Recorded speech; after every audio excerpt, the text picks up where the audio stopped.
अस्सलाम वालेकुम स्टूडेंट्स, आपको अपने channel chemistry tips and tricks में वेलकम करती हूँ। और आज मैं एक बहुत ही इंटरेस्टिंग और बहुत ही इम्पोर्टेंट टॉपिक लेके आई हुई हूँ बफर सॉल्यूशन के हवाले से। और ये टॉपिक हर लेवल के स्टूडेंट्स के लिए बहुत इंपॉर्टेंट है, चाहे आप एफएससी के स्टूडेंट हैं या आप हायर लेवल के स्टूडेंट्स हैं। अगर आपको बफर सॉल्यूशन के बारे में इंफॉर्मेशन चाहिए तो ये टॉपिक आपके लिए बहुत ज़्यादा यूज़फुल होगा।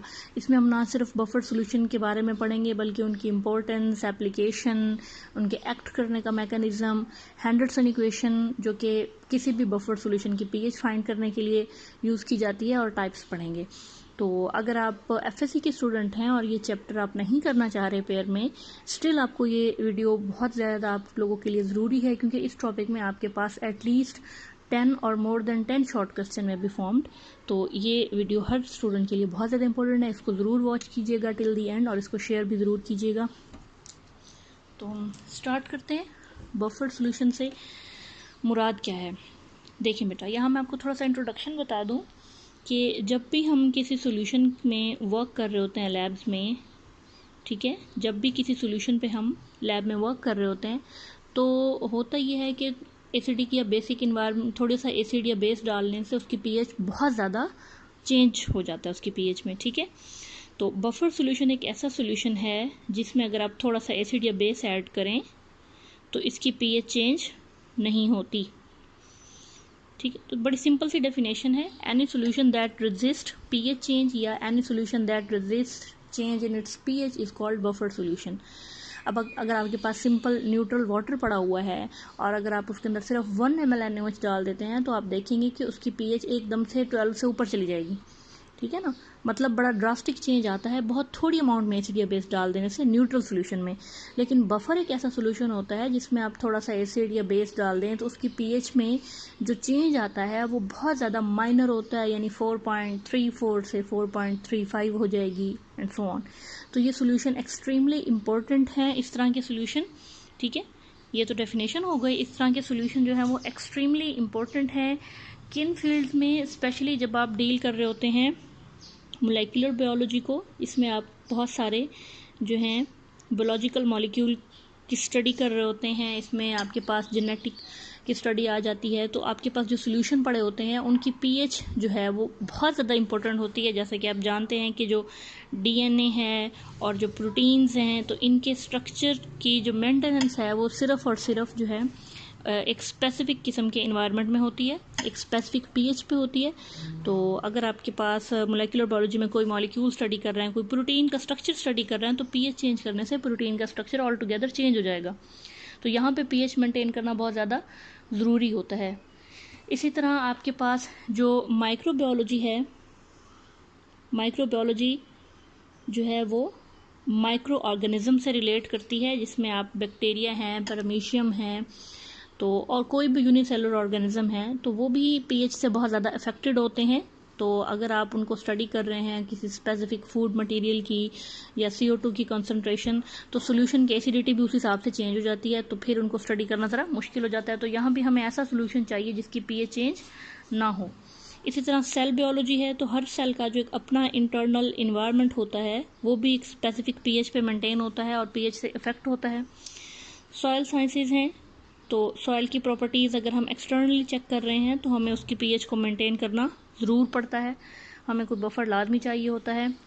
इसके अलावा न्यूट्रिशन साइंसेज जो हैं, तो न्यूट्रिशन साइंसेज में हमारे पास जितने भी फूड मटेरियल हैं इनकी प्रॉपर्टीज़, इनके इफ़ेक्ट्स और इनके जो है बॉडी के अंदर मैकेनिज्म स्टडी करने के लिए हमें पीएच ऑल मेंटेन करना पड़ती है हमेशा।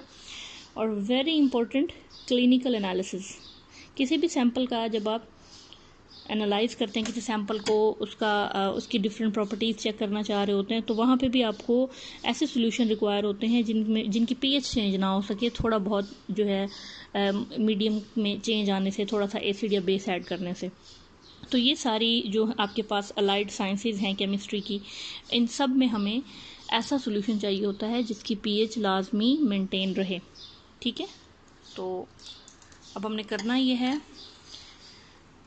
अब हम ज़रा देखते हैं कि ये बनता कैसे है बफर ना, मतलब ऐसे हर सॉल्यूशन थोड़ी बफर बन जाएगा।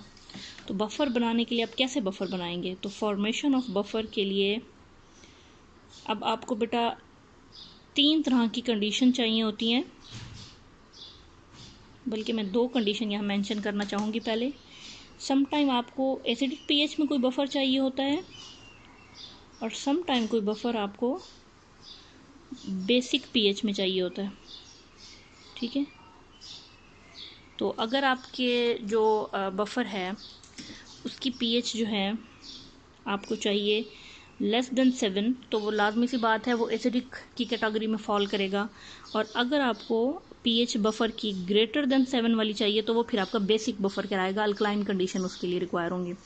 तो यहाँ आपको एक इम्पॉर्टेंट बात बताती चलूँ, मैंने नोटिस किया है कि बहुत सारे बच्चे समझते हैं कि शायद बफर जो है वो हमेशा 7 pH वाला यानी न्यूट्रल बनाया जाता है।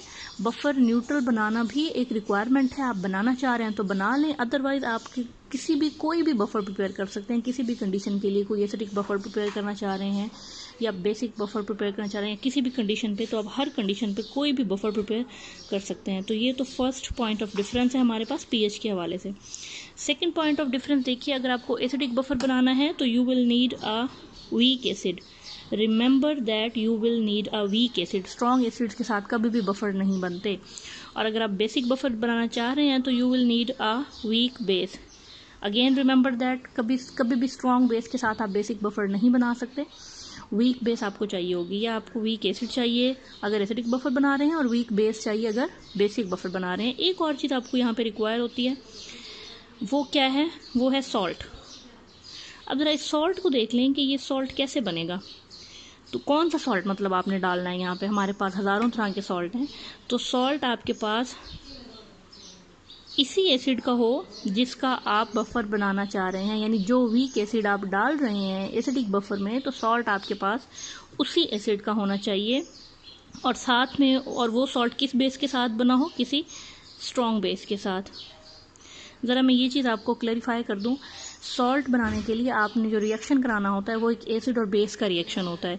तो यहाँ आप वीक एसिड तो सिलेक्ट कर चुके हैं ना, तो सॉल्ट बनाने के लिए इसी वीक एसिड को किसी स्ट्रॉन्ग बेस के साथ रिएक्शन कराएं। फॉर एग्जांपल, अगर आप वीक एसिड ले रहे हैं एसिटिक एसिड CH3COOH, तो इसका जो सॉल्ट होगा वो आपने स्ट्रॉन्ग बेस यानी NaOH के साथ बनाना है, जो कि होगा CH3COONA। और अगर बेसिक बफर आप बनाना चाह रहे हैं तो उसके लिए आपको वीक बेस के साथ जो सॉल्ट चाहिए वो सॉल्ट उसी बेस का होना चाहिए, ठीक है, सॉल्ट ऑफ दैट बेस। और किसके साथ बना होना चाहिए, किसी स्ट्रॉन्ग एसिड के साथ बना होना चाहिए, विद स्ट्रॉन्ग एसिड।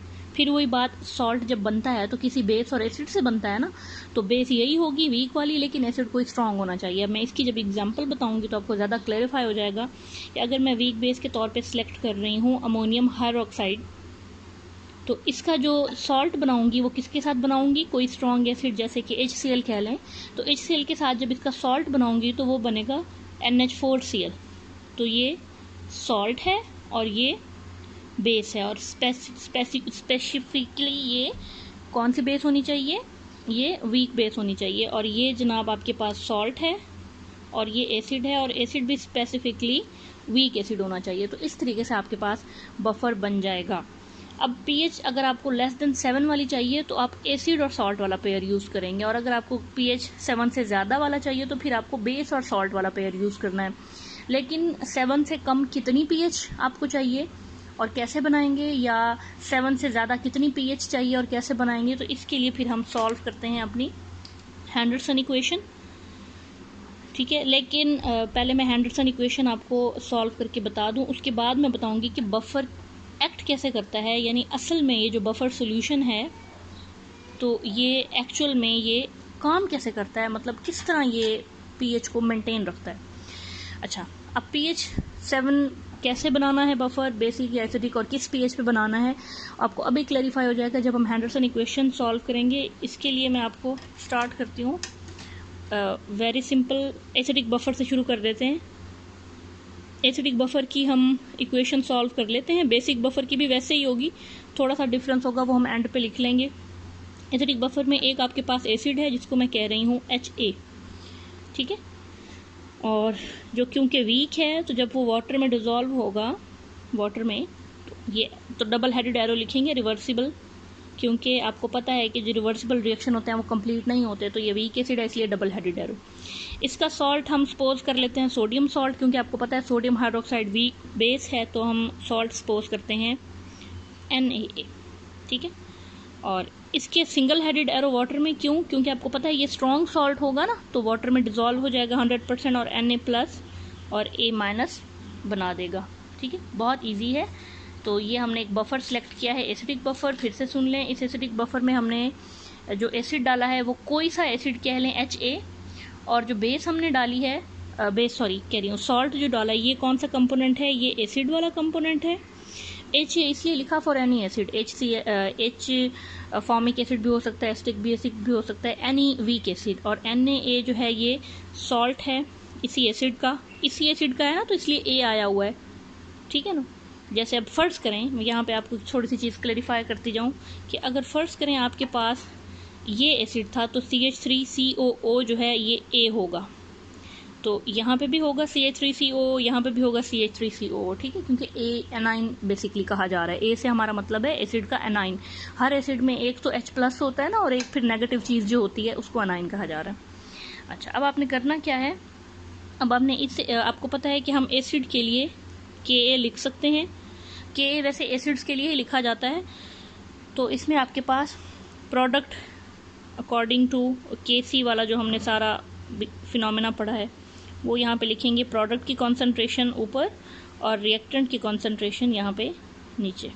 ये जो इक्वेशन बन गई है that is very important equation. इसमें से ना आप H+ को आपने साइड पे करना है, यानी आपने इक्वेशन के एक साइड पे H+ की कॉन्सेंट्रेशन को लेके आना है। तो ये जो HA है डिवाइड हो रहा है, ये Ka के साथ जाके मल्टीप्लाई हो जाएगा, और ये A- जो यहाँ पे मल्टीप्लाई हो रहा है इस साइड पे आके डिवाइड हो जाएगा।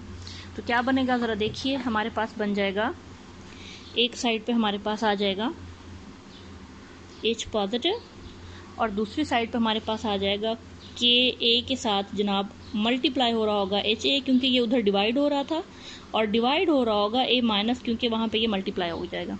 ठीक है, अब आप क्या करें, अब आप दोनों साइड पे ना लॉग ले लें। ठीक है, बाय टेकिंग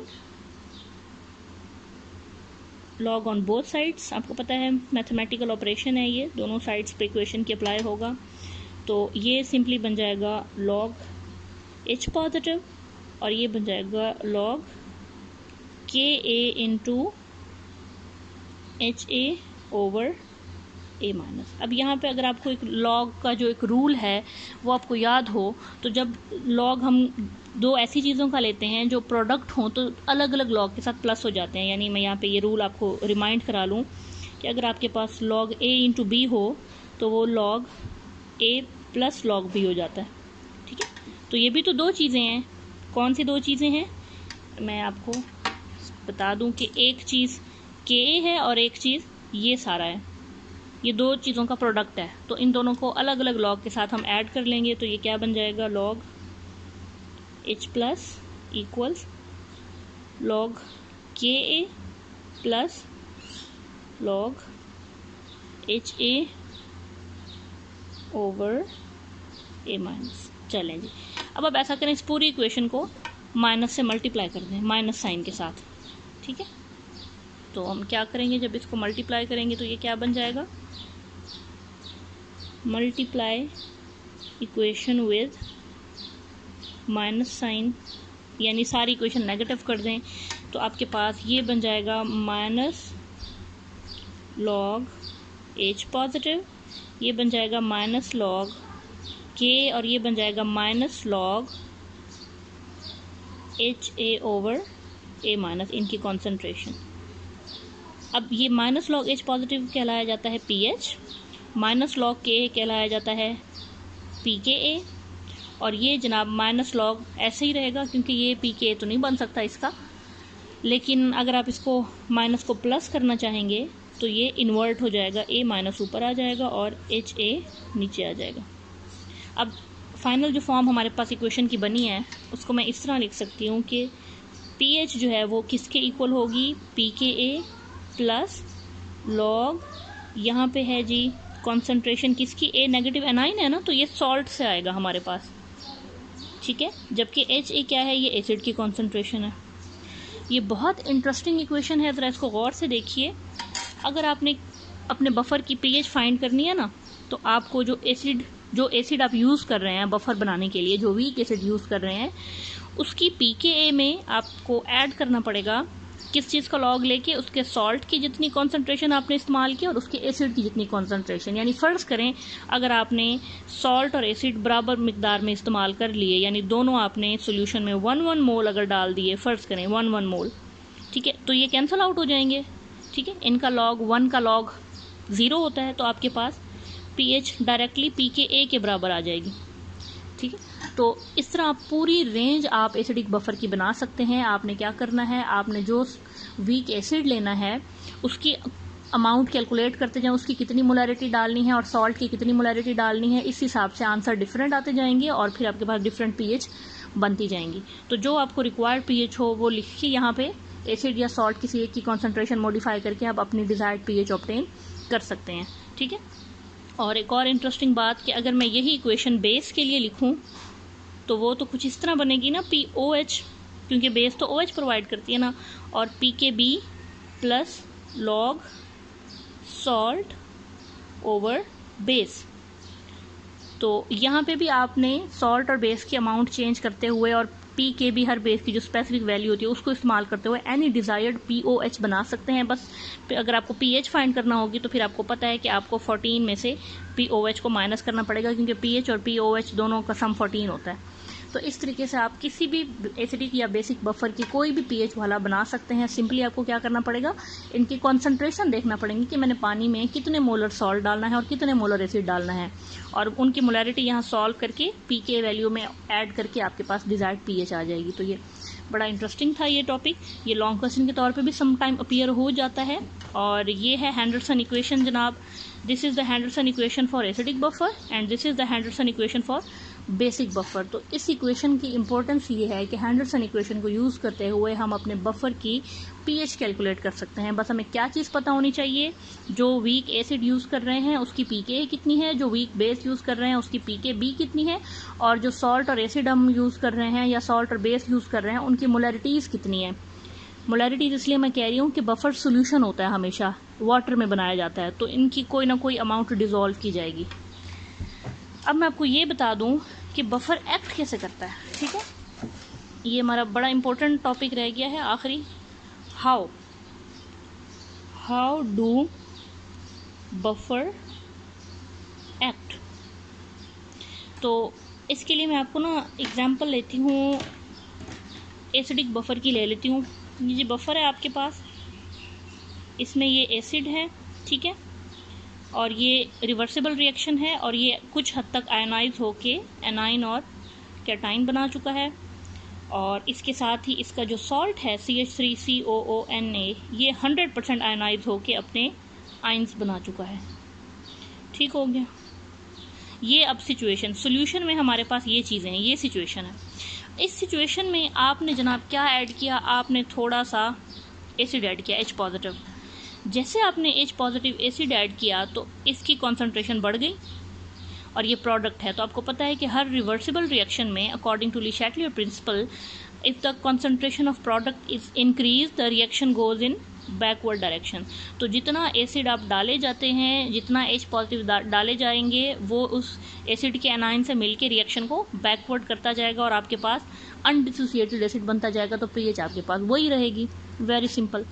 ये तो हो गया H प्लस के साथ। अगर आप OH नेगेटिव यानी बेस डालते हैं तब क्या होगा, जब आप OH नेगेटिव बेस डालेंगे तब ये होगा कि ये OH नेगेटिव इस H पॉजिटिव के साथ मिलके वाटर बनाते जाएंगे, और वाटर आपको पता है न्यूट्रल है, वाटर न्यूट्रल है। ये जितने OH आपने डालेंगे उतने ही इसका रिएक्शन फॉरवर्ड चल पड़ेगा। क्यों? क्योंकि अब H पॉजिटिव कम हो रहे हैं। क्यों कम हो रहे हैं? वो OH नेगेटिव से मिलके वाटर बना रहे हैं, सही है ना। तो होता क्या जाएगा, जैसे जैसे आप OH नेगेटिव डालते जाएंगे वो इन H पॉजिटिव से कंबाइन करके वाटर बनाते जाएंगे। अब जब इनकी कॉन्सेंट्रेशन कम होती जाएगी तो रिएक्शन फॉरवर्ड चल पड़ेगा, ठीक है। तो इस तरह जनाब आपके पास जो है एसिड डालें या बेस डालें pH बराबर रहेगी। एसिड के केस में रिएक्शन बैकवर्ड जाएगा और अनडिसोसिएटेड एसिड बनेगा तो pH सेम रहेगी। बेस के केस में H पॉजिटिव यहाँ से रिमूव होता जाएगा वाटर बन के, और फिर भी pH सेम रहेगी, क्योंकि वाटर भी न्यूट्रल है और ये भी आपके पास अनडिसोसिएटेड न्यूट्रल मॉलिक्यूल रहेगा।